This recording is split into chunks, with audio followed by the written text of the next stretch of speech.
Hi there, it's Dermot again, and sorry I haven't posted a video in a while. Sorry, I've been busy, so I'm doing one now, and just continuing with the theme of recovery. And I'm an addiction counselor, and also I'm in recovery myself. And I do appreciate that early recovery can be very difficult for people. It's not easy, and everybody needs a bit of help and a bit of assistance, and any information or anything else that they can get. And that's the whole reason why I've done this. So I'll just continue now today, recovery in aftercare, and I'll just go through that with you. So introduce what is the difference between abstinence and recovery, what is the difference between treatment and aftercare, what are recovery goals, and how do you know if you're on track to achieve your goals. So the difference between abstinence and recovery. Abstinence is stopping and staying stopped. And like as we say, the stopping part is easy, the staying stop part is hard, and it takes a lot of work. It takes willpower, it takes commitment, it takes motivation, especially in the early days, because it's making a massive change. People could still be in withdrawal, so there could be physical cravings, physical needs, etc. There's a sense of loss, bereavement, the whole different types of emotions coming into play there as well, which doesn't make it easy. So abstinence only does take immense willpower, as I said, to keep it going. You need to be focused, and yes, unfortunately, with all that focus, your focus is still on, the drug of choice, and that's what it says there. When a person is in abstinence mode, itself, their focus is still on the drug of choice, and it's very hard not to be, because that when you're in your mind, you're trying not to. If you're trying to give up something, or you're trying to lose weight, you're trying not to eat, you're trying not to smoke, you're trying not to drink. So you're preoccupied with the thoughts of drinking and smoking and anything else going with that. That is your preoccupation. So it's very hard to not be preoccupied with that. So it's in your head. You see it on ads on TV. You associate it to people, places, situations that you bump into, you deal with every single day of your life. So that, if that carries on in that extent, people can hold that for a while, but if that carries on, that will break a person down, and they will eventually become feeling sorry for themselves, poor me's, become very, very negative, and have very negative thoughts and feelings, and it would be very hard to sustain that. That's what we call dry drunk anyway. And yes, there's some people who have stayed sober for years as dry drunks, but they've had no quality of life at all. Sorry, that's my phone binging. So recovery is future driven, so where the person chooses to better their lives or their current situation. So that's what we're saying, recovery from addiction. When you focus on your addiction and you get through that, you want to move forward, you have to say, well, what do I want? So rather than focusing and staying stuck on the problem, looking for a solution, looking for a change, looking for where you want to move on to, rather than dwelling on the past. Recovery creates hope in the individual, in the sense that you see change, things can happen for you, you can do things differently, and that's very important to kind of focus on that hope. You might not be there yet, but you can plant the seeds now, which will eventually germinate and grow to something bigger. So it's always to say, well, look, this can grow, this can get better, this can change. I can feel hopeful in myself that I will be different, I will be a different person, I will change my life around, achieve this and that and the other. So as I say, it's changing your life for your better, and that's what recovery is all about. Life is not stagnant, life is always moving forward, it never stays still. So we have to move forward too. It's just a natural course that we have to be on. So it's focusing forward, letting go of the past. It's gone, you don't want to go back there. So deal with, process all the stuff that's gone on in your life as best as you can to move forward, and that's what's important. You let go of the old, embrace the new, because the new will empower you, whereas the old will just keep you in a state of, say, abstinence, which will disempower you, can lead to further dependence and even eventual relapse. courage to change, and seeing that change occur is very rewarding. And yes, change is not easy in anything you do. It's hard because you come out of your comfort zone, you come out of what you know, and you're doing things differently without knowing what's going to happen, what the outcome is going to be. So it can be quite frightening. So you need to be courageous here.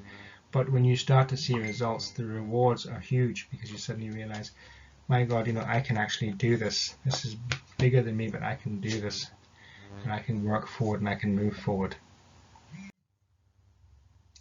So the difference between treatment and aftercare, for those people who've been through treatment, whether it be residential, non-residential, treatment is kind of structured. You have a set of things to do in the day, a bit of routine or rituals, etc. If it's residential, you sleep in the place, you get up for breakfast at a certain time, you have meals at a certain time, but then you still, otherwise you have your groups, your lectures, and all that at set times. You have pieces of work to do and work through in your time in treatment. So treatment will focus mainly on breaking down your denial. So that whole denial over your addiction, that maybe deluded thinking as well, that maybe it wasn't as bad as it was, or that's their problem, not my problem. So all those kind of things are broken down. You start to look at things in a different light and start to take responsibility for yourself and your recovery. As you say, seeing the wood from the trees, rather than just seeing a forest or a clump of trees, you can decipher which tree is which, and you start to see that in that way. You start to see the beauty in life and the gratitude in life, etc., the importance of the small things in life. It helps you to recognize and admit to having an addiction, and address any underlying issues, from your past life and addiction, even before addiction. So it's very important in a sense, in treatment, to deal with those as best as you can. So if you've had traumas from the past, abuse from the past, or anything from the past which is kind of haunting you or holding you back, that's the kind of stuff you need to be dealing with. That's why, in 12-step treatment centers or Minnesota model treatment centers, they work up to the 5th step to give people a chance to offload all the old baggage. Treatment is routine driven, as I said. It's structured. You have set times to do things. You have set pieces of work to do within the 28 days there. And treatment deals with the past to the present. So it's your whole past, right down to where you're at, or where you ended up and how you got there, etc. Right, aftercare needs to focus on the present to future to build recovery. So you've done that part, and now you're going into the next stage where you want to take where you're at now, moving forward. You need to gain a sense of meaning and purpose in your recovery in life, and build resilience to deal with, with life, the setbacks of life, things that come up, things that happen, consequences, and we all have that. Life doesn't suddenly change because you've changed. You have to adapt again to life's changes. But life goes on, and most people have consequences when they come out of treatment that they have to deal with. It could be court cases, it could be social services, it could be bosses, it could be family members, you name it. Has to be dealt with. Trust is a big issue in recovery. Trust has to be earned over time and action. But with that, you do gain a sense of meaning and purpose. I'm doing this for a reason. This is the reason why I'm doing this, is for me to move forward, to build my life, to make my life better. Many people after residential treatment feel lost and alone, which leads to poor me and apathy. And again, like I said, of course you can, because it's change, and change is new, and change is frightening, change is hard. You can feel quite lost, quite overwhelmed. You come out of a treatment center where everything was structured and there for you. You go back to your home environment. You've changed, your outlook has changed, but your home hasn't changed. Everything else is the same. Your family are the same. The house is the same. Your community is the same. Your town is the same. And sometimes it's hard to get your head around that, and trying to kind of blend back into that. And it can be difficult, especially when you have temptations out there. Maybe old friends coming up and asking if you want to go for a drink, or drug dealers or whoever, getting in your way, and it can be very, very difficult. So as I say, that can lead quite quickly to feeling sorry for yourself and just feeling apathetic. So you do need help, especially at that stage. Any glimmer of light or hope is huge for someone in new recovery. So yeah, you know, whatever it is. And hope, as I say, hope floats, but hope comes from within, like happiness comes from within. And it's, you know, if you can get a hope that, you know, yes, this is where I'm at now, but things will improve. I didn't do this for nothing. You know, there's a reason why I've been through treatment, and this wasn't to keep the family happy or the boss happy or the judge happy. There's a reason now why I'm going through this, and there's a reason why I want to make these changes and move forward. And I'm hopeful for myself that I can better my life, that I can do things that I thought I could never do. A small hope. And then future focus helps us to say, well, this is the seed I have to plant today, and hopefully the seed will germinate and grow into an oak tree. You know, and that's where you got to say, well, today I'm planting the seed, you know, and down the road it'll be there for me. So recovery goals. So again, as I say, everybody wants to improve their quality of life. Of course they do. That's what life's all about. We all want to be happy. Happiness is an inside job, so it's whatever makes us happy as individuals. You need direction. You need a new direction. So you can't go back the old way. You know, if you thought that made you happy, it didn't. It was a false happiness.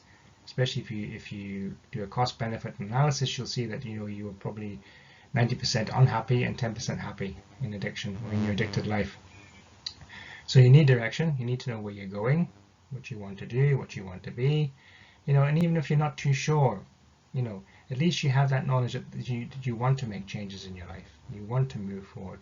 You can't stay where you're at. You can't stay stuck. You have to keep moving.